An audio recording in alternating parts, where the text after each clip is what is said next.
तो hi everyone, देखिए Khesari music world कौन हैक किया है, आखिर कैसे हैक हुआ है। ये रहा खेसारी म्यूजिक वर्ल्ड को तस्वीरें। अभी तो आइए कमेटी पे सब दिखाता हूँ।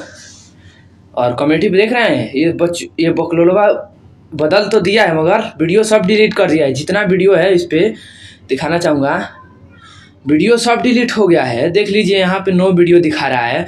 मगर ये बकलोलवा क्या किया है, कमेटी पे देख लीजिए, कमेटी वाला डिलीट नहीं किया है। तो यहाँ से हमें साफ साफ पता चलता है कि यही है खेसारी म्यूजिक वर्ल्ड। और दूसरा का नंबर कि यहाँ पे 7.38 मिलियन सब्सक्राइबर्स है, नो वीडियो। ये एक समझने वाली बात है।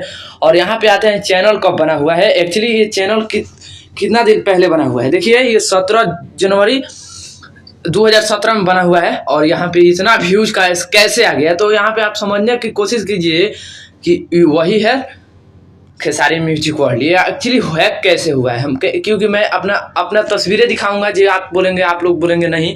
तो यहाँ पे देखिए हम खेसारी म्यूजिक वर्ल्ड का हैशटैग लगाए हुए हैं। तो यहाँ खेसारी म्यूजिक वर्ल्ड पे आएंगे तो सिर्फ वही चैनल हमारे पास खुलेगा। देख लीजिए वही चैनल खुलेगा। यहाँ पे अभी लाइव स्ट्रीम भी किया गया है। तो आप लोग समझिए जी ये एक्चुअली हैक कैसे हुआ है।